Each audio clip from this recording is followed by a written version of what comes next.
દોસ્તો good morning, જય માતાજી, હર હર મહાદેવ, જય જોહાર, જય આદિવાસી. કેમ છો બધા? મસ્ત મજામાં છો? સ્વાગત છે તમારું બધાનું ફરી એકવાર આપણા નવા વ્લોગ વિડીયોની અંદર. મિત્રો અત્યારે વાગી ગયા છે સવારના કેટલા વાગ્યા? 8:30 વાગી ગયા છે મસ્ત. અને અત્યારે અમે લોકો નવા ઘરેથી જૂના ઘરેથી સામાન લાવી રહ્યા છે નવા ઘરે. અહીંયા હું લઈ રહ્યા છે ભાઈ સારિયાને આ છે કલેક્ટર અમારા ફળિયાનો. જો અમારા ફળિયાનો કલેક્ટર છે. જવા દે ને બાઈક. અત્યારે બાઇક પર અમે લોકો શું લાવી રહ્યા છે ખબર? મકાઈના બાજકા લાવી રહ્યા છે. મકાઈના બાજકા શિફ્ટિંગ ચાલી રહ્યું છે ભાઈ. શિફ્ટિંગ ટૂંક સમયમાં આ ઘરે રહેવા આવી જવાના છે. ઓકે, તો કન્ટિન્યુ રહો આજના બ્લોગમાં. અને શું થાય છે નવું બધું તમારી સાથે શેર કરીશું. ખરું જુઓ, આ કંઈક આપણા ઘરની આજુબાજુનો એરિયો છે. અને આપણું ઘર બધી બાજુથી તમને બતાવવા છે. જુઓ, આ આગળથી છે, આ બાજુમાંથી છે, આ આપણા ઘરેથી જાય છે રોડ. તો જુઓ નીચેના ખેતરો કેવા બધા ભરાઈ ગયેલા છે મસ્ત પાણીથી છલોછલ. તો કન્ટિન્યુ જુઓ, અહીંયા જુઓ, અહીંયા કોઈને પણ આવું હોમ શિફ્ટિંગ કરાવવું હોય તો કોન્ટેક કરો. ગાડી નંબર ઓનર કંડક્ટર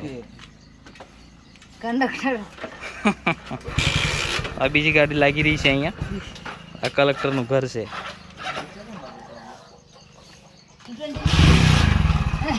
220 લઈ લો. ચાલો અમે અમારી ગાડી ભરી દઈએ હવે.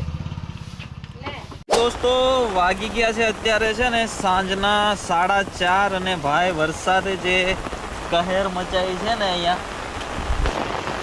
વ્લોગ બનાવવા જાવ વ્લોગ.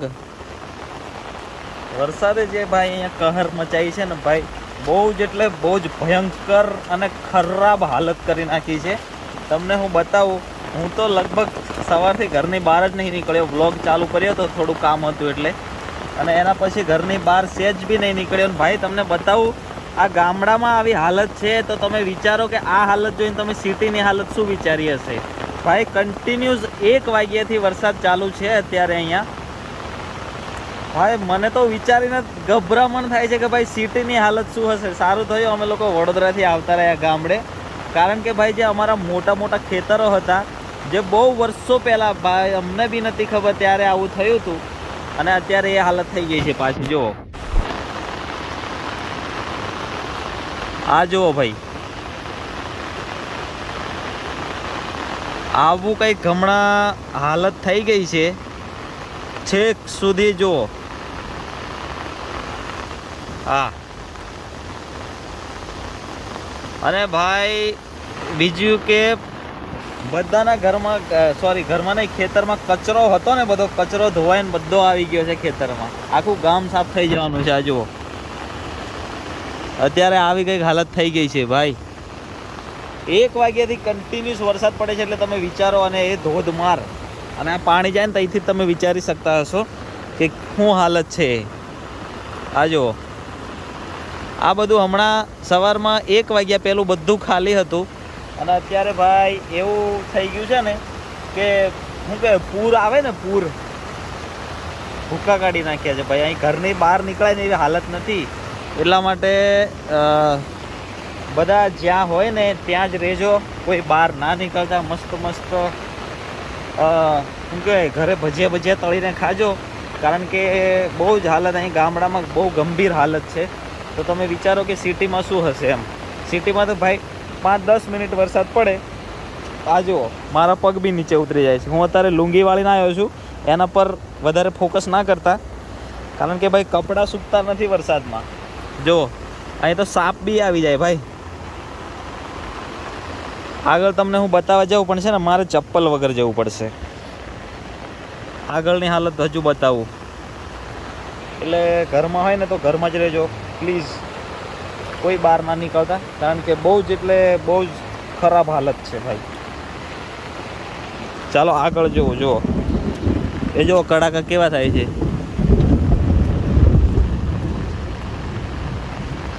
જો તાડ આખા તાડના તાડ પડીને ધોવાઈને આવી ગયા છે ખેતરમાં. જુઓ કઈ ગયો, આ પડ્યો.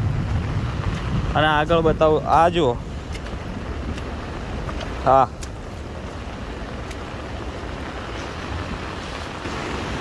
દોસ્તો તમને એવું જોઈને લાગતું હશે કે આ છે ને નોર્મલ જ પાણી છે હજી, પણ આટલો વરસાદ જો કોઈ સિટીમાં પડી જાય ને ભાઈ તો આખું સિટી ધોવાઈ જાય ને એટલો વરસાદ પડ્યો છે.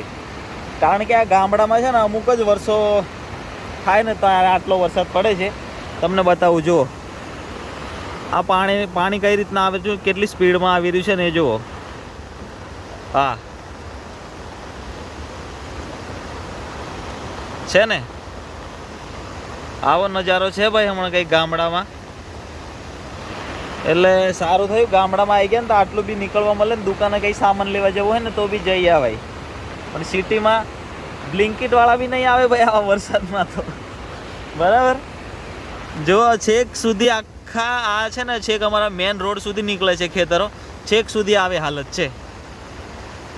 જો આમાં મગર કોઈ કંઈકથી તળાઈને આવી જાય ને તોય ના ખબર પડે, એટલી ભયાનક હાલત છે હમણાં. હા તમે જુઓ ખાલી આ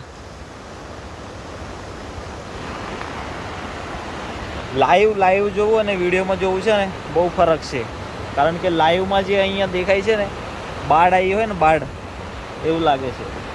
એટલે ઘરમાં રહેજો શાંતિથી, જમવાનું બનાવીને જમજો મસ્ત, કોઈ બી બહાર ના નીકળતા. કારણ કે ભાઈ બધા જ હાઈવે બી બધા જામ જ થઈ ગયા છે, કોઈ જગ્યાએ જવાતું નથી. અમે બી લોકો બી આજે નીકળવાના હતા ઉદયપુર ફરવા જવા માટે, પણ કેન્સલ જ થશે ભાઈ હવે. કારણ કે કોઈ રસ્તા જ નથી ચાલુ, ગામડામાં જ આટલું પાણી ભરાઈ ગયું છે તો આપણે રસ્તાની હાલત અહીંયાથી જ વિચારી શકીએ છીએ કે શું હશે. બરાબર એટલે ઘરમાં રહો, મસ્ત પકોડા તળીને ખાઓ અને આરામ કરો ભાઈ. આરામ કરવાનો સમય આપ્યો છે વરસાદે તો મસ્ત આરામ કરી લો. ઓકે ચલો. જો તાડ આખો એમનો ધોવાઈને પહેલાં ખેતરમાંથી આ ખેતરમાં આવી ગયો છે. કારણ કે આ ખેતરમાંથી ધોવાતા જાય ને તો બીજા 2 ખેતર વંટે ને તો એ ભાઈ પહોંચી જાય બીજા ગામમાં. જુઓ એટલે બધા પોતપોતાની સેફટી ચાલુ બી કરી દીધી છે અહીંયા. કારણ કે ગામડામાં રહેતા હોય ને તો ગામડાની પરિસ્થિતિ ભાઈ ગામડાના લોકો જ સમજી શકે.